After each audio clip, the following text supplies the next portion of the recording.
Assassin's Creed Brotherhood, the Da Vinci Disappearance review. 8 extra missions, 2 new modes for multiplayer, and a dice game. Assassin's Creed Brotherhood, released last year, built upon the success of Assassin's Creed 2, giving us much more of the same, but in the brand new city of Rome. While very good, many people couldn't help but notice it was more of the same. Salai-eed, And so, was it really worth getting? Yes, was generally the reply, but what about a DLC for a spin-off of the main game featuring no real improvements? Can you really justify buying an extension of an extension for a game 2 years old? Well, that's what I'm here I for. know a captain. The Da Vinci Disappearance focuses on Leonardo, press A to hug, Da Vinci, and his, assistant, Dali. Salai-eed. Better, but not good enough. Da Vinci has discovered an ancient temple, which is rumoured to contain the fabled perfect number, which, as it turns out, isn't 6. However, spoilers! Da Vinci disappears, leaving Ezio and Salai to attempt to track him down using hidden messengers in his paintings. Honestly, at one point, I swear Tom Hanks was going to make a cameo. Professor Langdon would have been less annoying than Salai, but I digress. The new villains of the piece are the Metasists, who provide a slightly harder fight than the normal guards you met in the main game.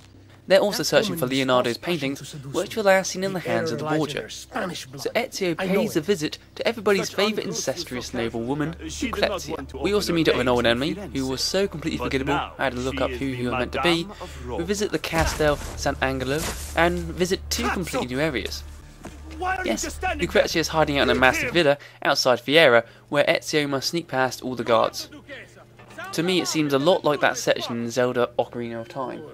Then there's the final mission. It's placed within a Romulus Lair style underground temple, where Ezio must get past 3 puzzle rooms using his climbing skills. Speaking of layers, if you weren't lucky enough or rich enough to pre-order Brotherhood to get the special edition, this DLC will also unlock 2 Templar layers. Both of which are good fun if you haven't already had the chance to play them. There have been a few additions to the multiplayer too. Firstly, you'll get 4 extra characters to play with, namely Dama Rosta, the Knight, the Marquise, and the Pariah. You'll get a new map called the Alhambra, both during the day and at night, as well as 2 new multiplayer modes, Escort and Assassinate, both of which mix with the multiplayer you might already know and love. Escort sees one team protecting AI control characters as they wander through checkpoints, while another team attempts to kill them, whereas Assassinate is basically a free-for-all deathmatch.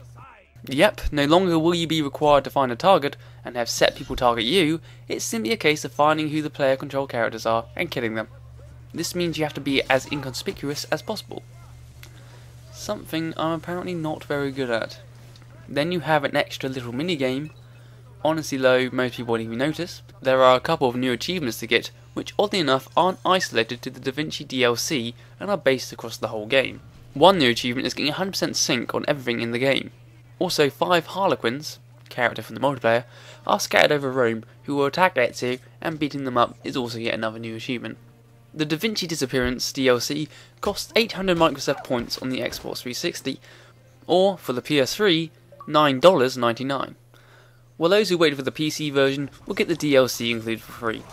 So provided you're not getting the PC version, is the DLC worth it? Well, yes and no. The DLC doesn't do anything amazing, and the story is completely separate from the main game, so you won't really be missing out on anything if you don't pick it up. But if you're a massive fan of the series, then the DLC gives you another few hours of the game you love, plus a little extra teaser about what happened to Desmond. This DLC extra gets a 7 out of 10 from me. Outside the kingdom of God is the realm of men. You worship there, Messere? Come with me and find out.